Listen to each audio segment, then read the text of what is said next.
Hello everyone, how are you all? So my dear friends, today I have made a video on revised syllabus of class 10 science. Hope you all find this video very beneficial. So let's discuss the topics which you have to prepare for your exams. So first let's have a look on the structure of the course. So this is the chapter wise marks distribution. So Unit 1 is Chemical Substances, Nature and Behavior. Unit 2 World of Living. Unit 3 Natural Phenomena.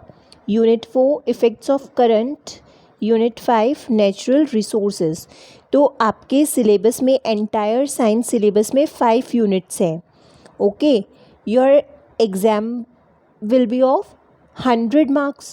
Obviously it is of 100 marks, out of which 20 marks will be for internal assessment, जो कि आपका school conduct करेगा. Internal assessment, वो internal assessment आपका 20 marks का होगा.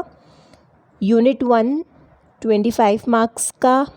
Unit 2 23 marks.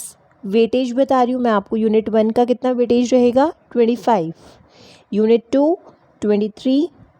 Unit 3 12 marks weightage. Unit 4 13 marks. Unit 5 7 marks.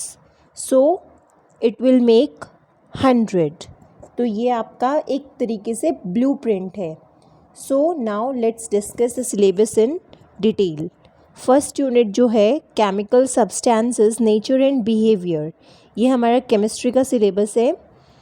तो chemistry में चैप्टर 1 हमारा आता है केमिकल रिएक्शंस, जिसमें आपको क्या क्या टॉपिक्स कवर करने हैं.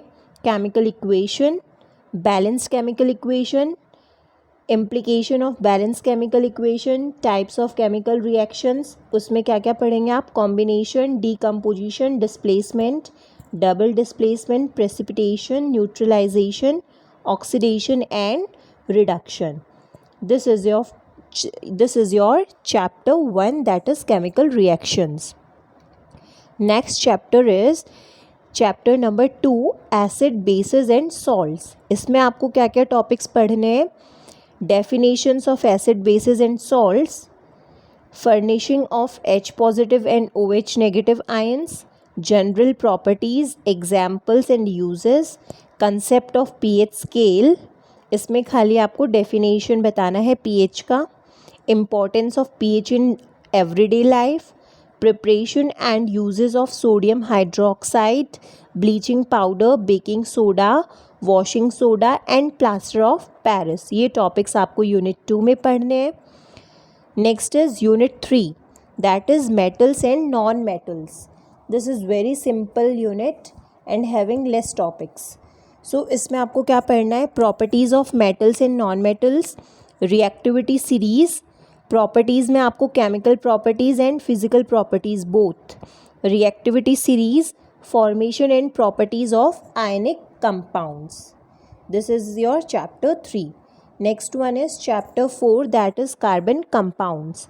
कार्बन कंपाउंड्स में आपको पढ़ना है covalent bonding in carbon compounds, versatile nature of carbon and homologous series. Okay, next next chapter is chapter number 5, that is periodic classification of elements. इसमें आपको क्या क्या पढ़ना है. नीड फॉर क्लासिफिकेशन, हम एलिमेंट्स की क्लासिफिकेशन क्यों करते हैं. Early attempts at classification of elements, इसमें डॉबर्नियर ट्रायड पढ़ना है आपको. न्यूलैंड लॉ ऑफ ऑक्टेव पढ़ना है. मेंडलीव्स पीरियोडिक टेबल पढ़नी है. Next is modern periodic table, gradation in properties, valency, atomic number, metallic and non-metallic properties of elements. ये आपका चैप्टर 5 कंप्लीट होता है.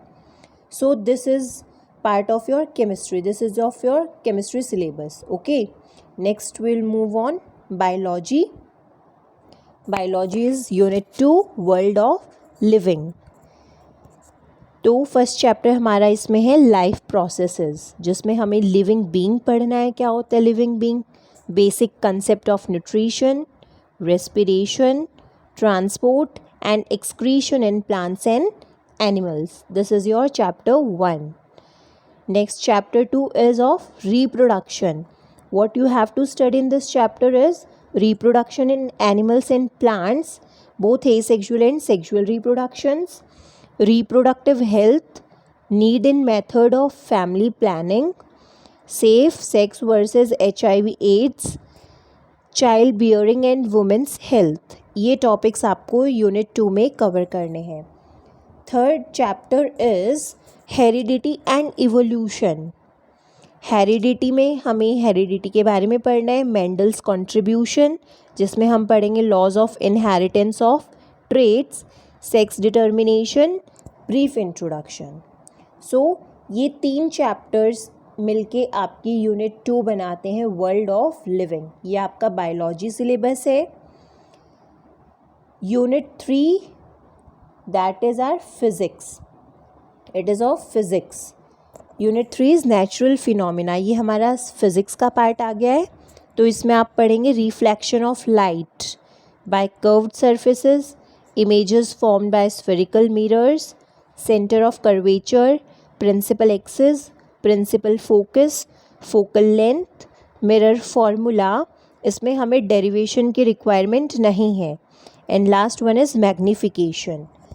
इसके बाद आप टॉपिक कवर करेंगे refraction, laws of refraction and refractive index. Next topic जो आप कवर करेंगे वो है refraction of light by spherical lens, image formed by spherical lenses, lens formula, again derivation is not required, magnification and power of lens. ये topics आप cover करेंगे reflection of light के अंदर. And unit 4 is made up of effects of current. Unit 4 हमारी क्या है? Effects of current. इसमें 2 chapters हैं. First chapter is electricity. Electricity में आप क्या पढ़ेंगे? Electric current, potential difference in electric current, Ohm's law, resistance, resistivity, factors on which resistance of conductor depends, series combination and parallel combination of resistors and its application in daily life, heating effect of electric current and its application in daily life, electric power, inter relation between P, V, I and R. ये topics आप electricity में cover करेंगे. और chapter 2 है magnetic effects of current. इसमें आपको कौन कौन से टॉपिक कवर करने हैं?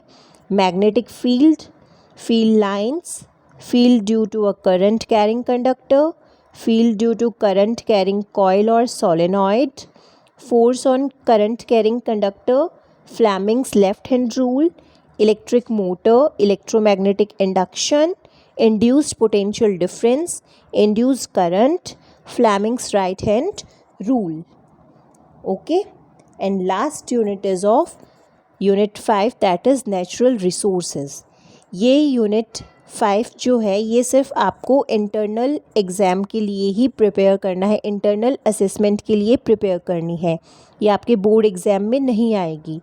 सो इसमें हमारा कवर होता है our environment and management of natural resources. ये आपका स्कूल आपको बताएगा कि आपको इस पे प्रोजेक्ट बनाना है या वो ऑब्जेक्टिव टाइप टेस्ट लेंगे या वो इससे कुछ आपको और इनोवेटिव प्रोजेक्ट देंगे. Okay, so this entire unit you have to prepare for your internal assessment. So there are 5 units you have to prepare. Okay, so this is your reduced syllabus and your syllabus has been reduced 30%. So hope you will do very hard work for your exams and it is very simple, easy syllabus you are having right now. Thank you for listening and watching me. If you are having any doubt, you may ask me in comment box.